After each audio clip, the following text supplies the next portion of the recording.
Thank you so much, and I couldn't have asked for a better debut film. அவங்க சுத்தமாக தமிழ் தெரியாது. எனக்கு எப்படி ஒரு வார்த்தை கூட ஹிந்தி தெரியாதோ அந்த மாதிரி அவங்களுக்கு சுத்தமாக தமிழ் தெரியாது.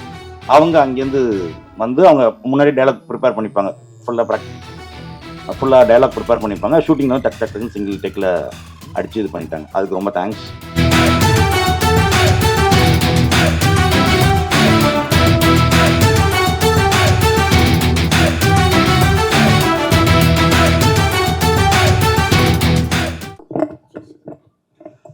அனைவருக்கும் வணக்கம். என்னிடம் ஹிந்தியிலோ அல்லது இங்கிலீஷ்ல கேள்விகள் கேட்கும்படி பத்திரிகை எல்லார்களிடம் கேட்டுக்கொள்கிறேன். Okay, first of all, I want to thank my producer Vijay sir. Thank you so much for everything. My director Venki sir, thank you so much.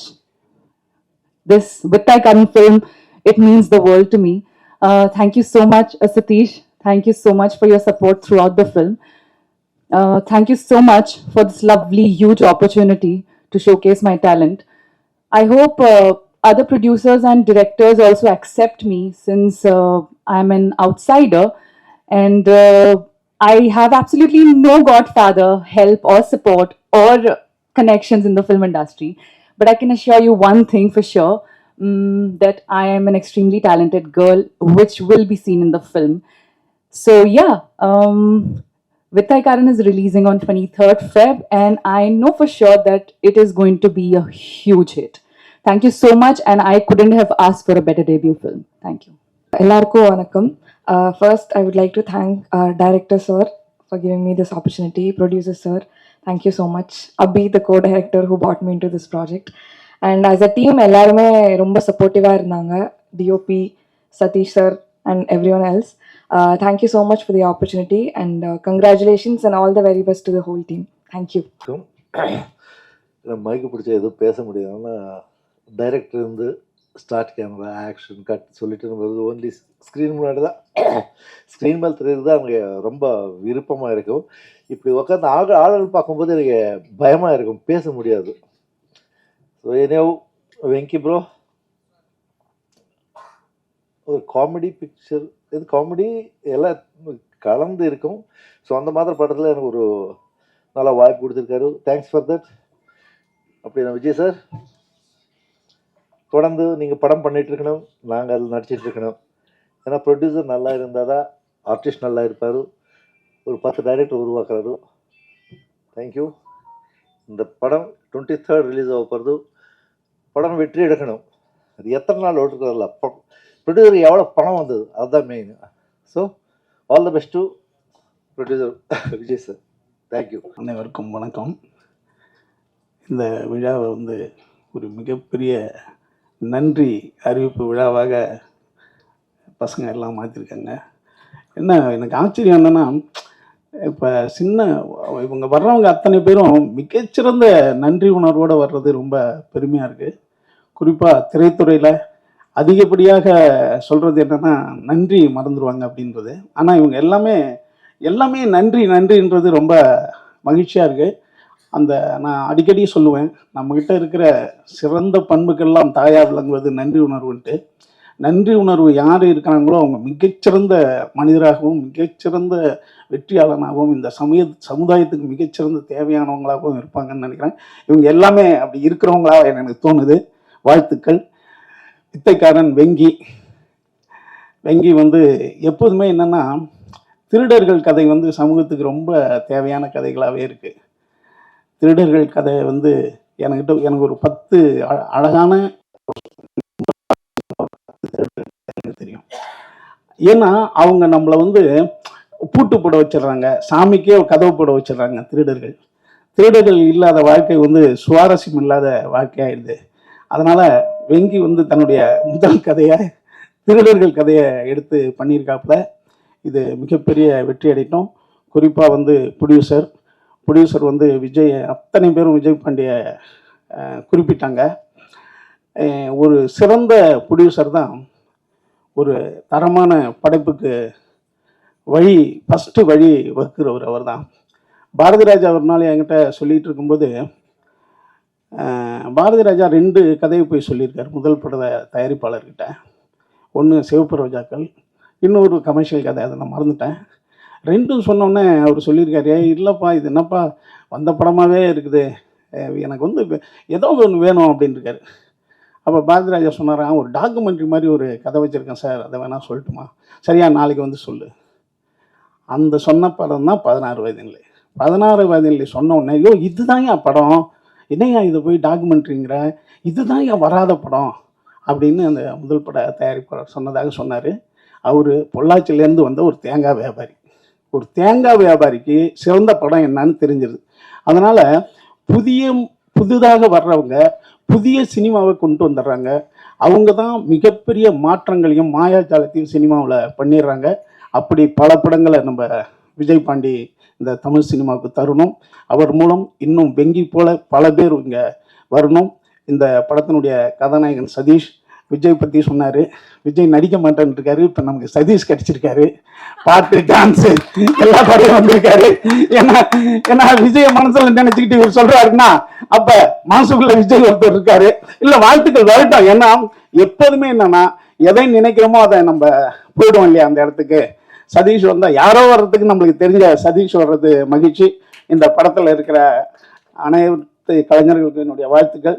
குறிப்பாக இவா வந்து மிகச்சிறந்த, அதாவது என்னன்னா பேசாமல் வேலை செய்கிற மிகச்சிறந்த ஒரு பையன், மிகச்சிறந்த ஒரு பிசி மேலே வர்ற வாழ்த்துக்கள். எனக்கு வந்து பிசி தான் வந்து ஒளிப்பதிவு குருவாக நான் நினைப்பேன். அவரை பற்றி சொல்லணும்னா, அதாவது அவர் கேமரா பார்த்துக்கிட்டே ஒண்டர் அது ரசிச்சுக்கிட்டே இருப்பாரு. திடீர்னு அவரே கட் சொல்லிடுவாரு, ஐயோ இது தேரல, நம்ம கட் பண்ணி எடுப்போம்வாரு. ஒரு அந்த வில் ஃபண்டரில் பார்த்துக்கிட்டே ரசிப்பாரு. அப்படி ஒரு மிகப்பெரிய ஒரு ஒளிப்பதிவாளர். குறிப்பாக கண்ணன் சார் என்கிட்ட சொல்லும்போது, கண்ணன் வந்து பாரதி ராஜாவுக்கு அவ்வளோ படம் பண்ணார் கேமரா. அவர் வந்து ஒரு கோல்டு மெடலிஸ்ட்டு. இவர் பிசி வந்து பாதியிலே ஓடி வந்துட்டார் இன்ஸ்டியூட்லேருந்து. அவர்கிட்ட கேட்கும்போது, பாதியிலே ஓடி வந்தவர் தமிழ் தென்னிந்திய சினிமாவினுடைய ஒளிப்பதிவை மாத்துறார் பிசி. அவர் ஏன் எப்படி இந்த மேஜிக் நடந்ததுன்னு அவர்கிட்ட கண்ணன் சார்கிட்ட கேட்கும்போது அவர் சொன்னார், எங்கள் வாத்தியார் எதெல்லாம் சொல்லி தந்தாரோ சரின்னு சொல்லி தந்தது நான் பணம் எடுத்துக்கிட்டு இருந்தேன், எங்கள் வாத்தியார் எதெல்லாம் தப்புன்னானோ அதை பிசி எடுத்தாரு அப்படின்னாரு. ஆனால் ஒன்று, தப்பை எடுக்கணும்னா ஃபர்ஸ்ட் கிராமர் தெரிஞ்சுட்டு தான் கிராமரை உடைக்கணும். ஒன்றை தெரிஞ்சுக்கிட்டு தான் இன்னொரு விஷயத்த நம்ம செய்யணும். தெரியாம செஞ்சிடக்கூடாது. பிசிக்கு தெரியும் சரி எதுன்னு, ஆனா அதை மீறி என்ன பண்றதுன்றதான் பிசி செஞ்சாரு.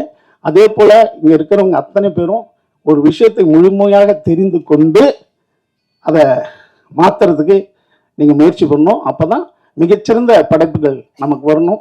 ஏன்னா ஒரு திருக்குறளை சொல்லி முடிக்கிறேன். கற்க கசடர கற்றவை கற்றபின் நிற்க அதற்கு தக. ஒரு விஷயத்தை கற்க வேண்டும், அதை கசடர கற்க வேண்டும். அப்பதான் அதன்படி நம்ம சரியா நிற்கலாம். தப்பா கத்துக்கிட்டோம்னா சரியா நிற்க முடியாது. உங்கள் அனைவருக்கும் என்னுடைய வாழ்த்துக்கள். நன்றி. படம் என் ஃபர்ஸ்ட் மேடை. எனக்கு பெருசாக பேசலாம் வராது. எனக்கு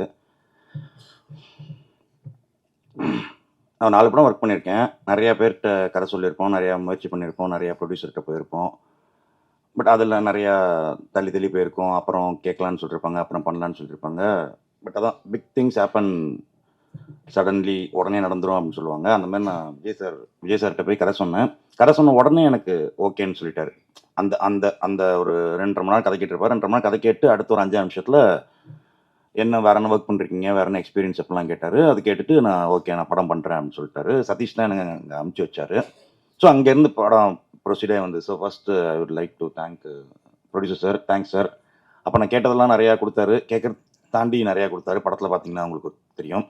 அப்புறம் சதீஷ் என்ன படத்தோட ஹீரோ, ரொம்ப வருஷம் ஃப்ரெண்டு எனக்கு. நான் ரொம்ப வருஷமாகவே ஃப்ரெண்டு. சரி ஒரு ஹீரோ ஆகிட்டார். அப்புறம் சரி ஒரு ஹீரோவாக படம் பண்ணலாம் அப்படின்னு சொல்லி பேசி ஒரு முடிவெடுத்து இந்த கதையை ஃபஸ்ட்டு ஃபைனலைஸ் பண்ணோன்னா அவருக்கு ரொம்ப பிடிச்சி போச்சு. அதுக்கப்புறம் அந்த படம் தொடர்ந்து பண்ண ஆரம்பிச்சிட்டோம். அப்படியே thanks for Sathish for giving me the dates and acting my movie. அடுத்தது யுவா. நானும் அவனும் மாஸ்டரில் ஒர்க் பண்ணோம். நான் டைரக்ஷன் சைடில் ஒர்க் பண்ணேன், அவன் சினிமோகிராஃபி சைடில் ஒர்க் பண்ணான். அதான் அந்த படம் இந்த மாதிரி ப்ரொடியூசர்கிட்ட கிடச்சிருச்சு ஓகேன்னு உடனே நான் அடுத்து கால் பண்ணது அவனுக்கு தான். கால் பண்ணிட்டு நம்ம படம் பண்ணுறோம்டா அப்படின்னா, என்னென்ன சொல்கிறீங்க அப்படின்னு கேட்டான். ஆமாண்டா நம்ம படம் பண்ணுறோம், நீ வா நான் கதை சொல்கிறேன் அப்படின்னு சொன்னேன். கதை கேட்டான். ஆப்வியஸ்லி அவன் தான் படம் பண்ணுறான் அப்படின்னும் போது அவன் எந்த கதைனாலும் ஓகே தான் சொல்ல போகிறான் அவன். பட் அந்த கதை கேட்டால் அவனுக்கு நல்லா இருந்தது, பிடிச்சிருந்தது சொன்னான். அதுக்கப்புறம் அவன் அதுக்கு ஒன்று இம்போர்ட்ஸ்லாம் எடுக்க ஆரம்பித்தான், நிறையா ஒர்க் பண்ண ஆரம்பித்தான். அப்புறம் என் ஃப்ரெண்டு, என் படத்தோட அசோசியேட் டைரக்டர் அபிலாஷ், அவன் தான் அந்த கதையெல்லாம் ரொம்ப எனக்கு ஹெல்ப் பண்ண ஆரம்பத்துலேருந்து. ஃபஸ்ட்டு நானும் அவனும் பேசும்போது ஒரு திருட்டு கதை எழுதலாம், ஒரு ஹைஸ்ட் பற்றின படம் பண்ணலாம் அப்படின்னு யோசிக்கும் போது நான் இதில் ரொம்ப ஸ்ட்ராங்காக இருந்தேன். எனக்கு சதீஷ் தான் ஹீரோன்ற போது ஓகே ஒரு திருட்டு கதை எழுதலாம், அது இன்னும் கொஞ்சம் ஈஸியாக இருக்கும் நமக்கு.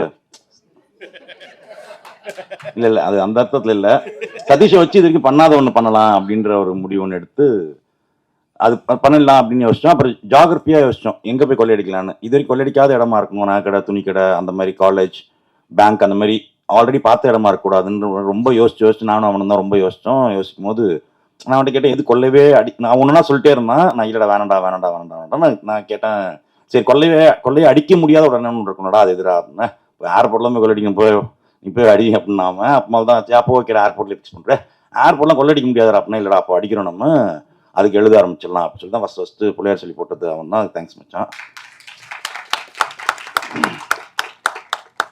அடுத்தது என் படத்தோட எடிட்டர் சித்தார்த். எனக்கு மேலே நிறைய நேரம் உழைச்சிருக்காரு அப்படின்னா ஆப்வியஸ்லி டேரக்டர் தான் அதிக நேரம் உழைச்சிருப்பாங்க, அசல் டேரக்டர்ஸ் தான் அதிக நேரம் உழைச்சிருப்பாங்க. எனக்கு மேலே படம் ஃபுட்டேஜ் ரெடி ஆனதுலேருந்து எனக்கு மேலே அந்த படத்தை பார்த்தது, எனக்கு மேலே நிறைய உழைச்சது, டே அண்ட் நைட்டாக இருக்கட்டும். நான் கூட சம்டைம்ஸ் ஆஃபீஸ் போகாமல் ஃபோன்லேயே கூட வேலை நடக்குதா இல்லைன்னு கேட்டுப்பேன். எனக்கு மேலே நிறையா உழைச்சது சித்தார்த் தான், நல்லாவும் உழைச்சிருக்காரு. தேங்க்ஸ் இது. அப்புறம் நடித்த நடிகைகள், அப்புறம் சிம்ரன் அவங்க ஆடிஷன் கூப்பிட்டும் போது நான் அப்போ அவங்க ஹைதராபாத்லேயே எங்கேயோ இருந்தாங்க. ஒரு ஃபோன் பண்ணோம், ஃபோட்டோ காமிச்சாங்க. ஃபோட்டோ பார்த்தா எனக்கு கன்வின்சிங்காக இருந்தது. ஒரு இன்வெஸ்டிகேட்டிவ் ஜேர்னலிஸ்ட்டாக இருக்கணும். ஸோ பார்க்கும்போது எனக்கு ஓகே கன்வின்சிங்காக இருந்தது. நாளைக்கு வர முடியுமா அப்படின்னு சொல்லி கேட்டேன் மேனேஜர்கிட்ட. அவங்க உடனே நாளைக்கே வந்துட்டாங்க. அவங்க ஏதோ பாம்பே போயிட்டு இருந்தாங்க போல். அப்போது லக்கேஜ்லாம் எடுத்து மொத்தமாக நேராக ஆஃபீஸ்க்கே வந்துட்டாங்க. ஆஃபீஸ்க்கு வந்து ஆடிஷன் அட்டன் பண்ணாங்க. ஆடிஷன் அட்டன் பண்ணோடனே எனக்கு ரொம்ப பிடிச்சி போச்சு. நான் ப்ரொடியூசர் சொன்னேன், சார் இவங்களை ஃபிக்ஸ் பண்ணலாம் சார், நம்ம வேறு தேட வேணாம் சார் நம்ம அப்படின்னு சொன்னேன். அவங்க அங்கேருந்து வந்ததுக்கு ஃபஸ்ட் தேங்க்ஸ். அதுக்கப்புறம் நடித்ததுக்கு ரொம்ப தேங்க்ஸ் சிம்ரன். அதுக்கப்புறம் அவங்க ஷூட்டிங் போகிறதுக்கு முன்னாடி கூட சரி ஒரு 4 நாள் ஷூட்டிங் இருக்குன்னா அதுக்கு ஒரு 4 நாளைக்கு முன்னாடி இங்கே வந்துடுவாங்க, டைலாக் போய் பேசலாம். அவங்க சுத்தமாக தமிழ் தெரியாது. எனக்கு எப்படி ஒரு வார்த்தை கூட ஹிந்தி தெரியாதோ அந்த மாதிரி அவங்களுக்கு சுத்தமாக தமிழ் தெரியாது. அவங்க அங்கேருந்து வந்து அவங்க முன்னாடி டைலாக் ப்ரிப்பேர் பண்ணிப்பாங்க, ஃபுல்லாக டைலாக் ப்ரிப்பேர் பண்ணிப்பாங்க. ஷூட்டிங் வந்து டக்குன்னு சிங்கிள் டேக்கில் அடித்து இது பண்ணிட்டாங்க. அதுக்கு ரொம்ப தேங்க்ஸ் சார். மதுசூதன் சார் ரொம்ப தேங்க்ஸ் சார். இந்த படத்தில் நல்லா காமெடி பண்ணியிருக்காரு அவர். அப்புறம் ஆனந்தராஜ் சார் நடிச்சிருக்காரு, அவருக்கு ரொம்ப தேங்க்ஸ். அப்புறம் மாரிமுத்து சார் நடிச்சிருக்காரு, அவருக்கு ரொம்ப தேங்க்ஸ். சின்ன ரோல் தான் பட் நல்லா பண்ணியிருக்காரு அவர். அப்புறம் நடிச்சிருக்கிறவங்க எல்லாருக்குமே ரொம்ப தேங்க்ஸ். அப்புறம் ரிச்சி இந்த படத்தில் பாட்டு கொரியோ பண்ணியிருக்காரு, நல்லாவே பண்ணியிருக்காரு. அது அவருக்குமே எனக்கு வேலை இருக்காது பெருசாக, நம்ம ஆக்ஷன் சொல்ல கூட தேவையில்லை, நம்ம பாட்டுக்கு ஒரு ஓரமாக சேர் போட்டு ஜாலியாக உட்காந்துருக்கலாம். பாட்டு எடுத்து கொடுத்தது தேங்க்ஸ் ரிச்சி. அப்புறம் அண்ணன் சுப்ரமணிய சிவா அண்ணன் ஒரு நல்ல கேரக்டர் ஒன்று பண்ணியிருக்காரு, அதுக்கு ரொம்ப தேங்க்ஸ்ண்ணே. பார்த்து தெரிஞ்சுக்கிட்டேன், நானும் ஒரு சின்ன கேரக்டர் நடிச்சிருக்கேன். அது என்னன்னு தெரியல. அது ரொம்ப ப்ரெஷரான ஒரு மொமெண்ட். ஏன்னா நான் திருப்பி நடிக்கும் போது எனக்கு மற்றவங்ககிட்ட வேலை வாங்குறது ஈஸியாக இருக்கும், நம்ம அந்த வேலையை பண்ணுறதுன்றது எப்பவுமே கஷ்டமாக தான் இருக்கும். அது நடிக்கும் போது எனக்கு அது திருப்பி நான் மானிட்டரில் எப்படி இருப்பேன், என்னவா இருப்பேன், என்னவா நடிக்கிறேன், கரெக்டாக நடிக்கிறேன்னா ஏன்னா நான் தான் டிசைட் பண்ணணும். நான் நல்லா நடிச்சிருக்கேன் அப்படின்றது நான் டிசைட் பண்ணுற வரைக்கும் திருப்பி நடிக்கணும். அதுக்கு மற்றவங்களும் கோஆப்ரேட் பண்ணணும். அப்படி நிறையா கோஆப்ரேட் பண்ணாங்க. அது சுப்ரமணிய சிவா தேங்க்ஸ்ண்ணே.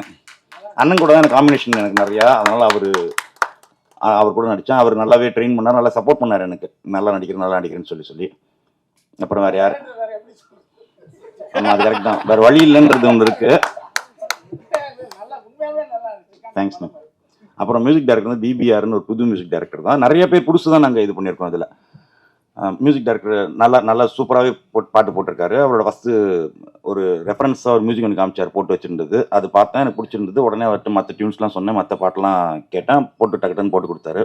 அப்புறம் ஆர்ட் டைரக்டர் இன்றைக்கி வரல. அவர் ஆர்ட் டைரக்டர் துரராஜ் சார்னு சீனியர் எக்ஸ்பீரியன்ஸ்டு ஆர்ட் டைரக்டர். எங்களுக்கு தேவையானது இப்போ ஏர்போர்ட் மேட்ச் பண்ணுற மாதிரி வேணும் அப்படின்னா லைவில் போய் எடுத்தோம். அது தவிர்த்து மேட்ச் பண்ணுற மாதிரி செட்டு போட்டு கொடுத்தாரு. எங்களுக்கு நிறையவே ஹெல்ப் பண்ணார் படத்துக்குள்ளே. அப்புறம் பாட்டு வந்து வைரமுத்து சார் எழுதியிருக்காரு, அவருக்கு ரொம்ப தேங்க்ஸ். இந்த இடத்துல இப்போ கேட்டோம், ஸ்டேஷன் சொன்னோம் ஓகே நான் எழுதி தரேன் அப்படின்னு சொன்னார். டக்குன்னு அடுத்தடுத்து ஒரு 2 நாள் 3 நாளில் அவருக்கு வந்து பிரிண்ட் அவுட் இது மெயில் வந்துகிட்டே இருக்கும். பாட்டு எழுதி கொடுத்து நம்ம கரெக்ஷன் சொல்கிற மாதிரி இல்லை, நமக்கு அந்தளவுக்கு அறிவும் இல்லை, பட் நல்லாவும் இருந்தது. அதனால் ஓகேன்னு சொல்லி நம்ம பாட்டெல்லாம் ப்ரொசீட் பண்ணியாச்சு. வேறு யாருக்கு விட்டனான்னு தெரியல. காஸ்டியூம் டிசைனர் அவங்க இதுக்கு முன்னாடி படங்கள் பண்ணியிருக்காங்க. காஸ்டியூம் டிசைனர் நிறைய படங்கள் பண்ணியிருக்காங்க அவங்க. இந்த படத்துக்கு அவங்க நல்லா ஹெல்ப் பண்ணாங்க. அவங்க ஏர்போர்ட்டுக்குள்ளே இருக்கிற யூனிஃபார்ம்ஸ் நிறைய தேவைப்பட்டுச்சு எங்களுக்கு. அதுக்கு அவங்க நிறையவே ஹெல்ப் பண்ணாங்க அவங்க. அப்புறம் ஒர்க் பண்ண சம்மந்தப்பட்டவங்க எல்லாருக்கும் தாரணி ரொம்ப தேங்க்ஸ். சின்ன கேரக்டர் தான்.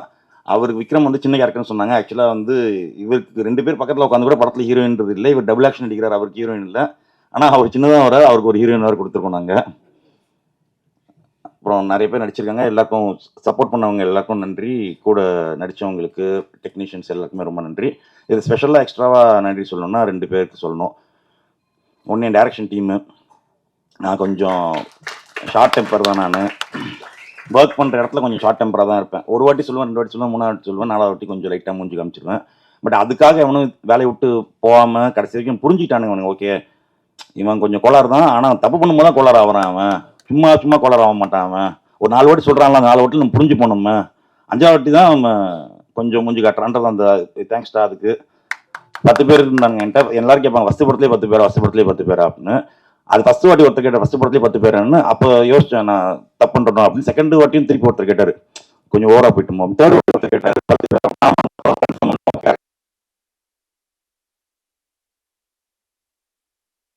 தேவைப்பட்டுச்சு. ஏன்னா ஃபஸ்ட்டு ஒரு 5 பேர் தான் இருந்தாங்க. அதுக்கப்புறம் இதை பார்க்குறவங்கலாம் கேட்பாங்கல்ல, சார் டேரக்டர் நீங்கள் எனக்கு அசன் டேரக்டர், ஓகேவா அசன் டேரக்டர் சார், ஓகே வான்னு அப்படியே கூப்பிட்டுக்கிட்டு நான் பாட்டு சேர்த்துட்டேன். அப்படியே 10 பேர் நல்லா வேலை பார்த்தானுங்க. இந்த 10 பேர் ஈக்குவலாக, 10 பேர்னு சொல்ல முடியாது, 15 பேர்னு சொல்லணும். ஏன்னா அது ஈக்குவலாக அந்த சினிமாட்டோகிராஃபி டீமில் இவங்க டீமில் ஒரு 5 பேர் இருக்காங்க. அவங்களும் சேர்த்து எனக்காக வேலை பார்த்தாங்க. படத்துக்காகவும் சரி, எனக்காகவும் சரி. 15 பேர் தான் சொல்லணும். நம்ம அந்த 15 பேருக்கு ரொம்ப தேங்க்ஸ்டா, ரொம்ப தேங்க்ஸ். டே ஒன்லேருந்து நான் எனக்காக நிறையா ஒர்க் பண்ணியிருக்கேன். என்னோட அதிகமாக மென்டலி, ஃபிசிக்கலி எல்லாமே உழைச்சது, அதிகமாக வேலை பார்த்தோன்னா அவங்க தான். ரொம்ப தேங்க்ஸ் அவங்களுக்கு. வேறு யாரையா விட்டுனான்னு தெரியல எனக்கு. ஸோ ஃபர்ஸ்ட் படம் பாருங்கள், பிடிச்சிருந்தா சப்போர்ட் பண்ணுங்கள். நீங்கள் பிடிக்கும் நம்புகிறேன். நான் ஆசாசியாக ஒரு கதை ஒன்று எழுதியிருக்கோம். அந்த கதையில் படம் ஒன்று பண்ணியிருக்கோம். அது ஒன்று 23rd ரிலீஸ் ஆகிறதுக்கு வெயிட் பண்ணிட்டு இருக்கோம். 23rd ரிலீஸ் ஆகும். நீங்கள் எல்லாம் பாருங்கள், பிடிச்சிருந்தா நல்லபடியாக எழுதுங்க. ரொம்ப தேங்க்ஸ். அண்ட் விஜய் சாருக்கு ரொம்ப நன்றி. அண்ட் இது வந்து உண்மையிலேயே வந்து ஒரு லாஃப்டர் மேஜிக்காக தான் இருக்கும் இந்த படம். அடுத்த வாரம் ரிலீஸ் ஆகுது, எல்லாரும் பாருங்கள். அண்ட் சதீஷ் ப்ரோக்கு இது ஒரு ஹேட்ரிக் வெற்றியாக கண்டிப்பாக அமையும். வணக்கம்.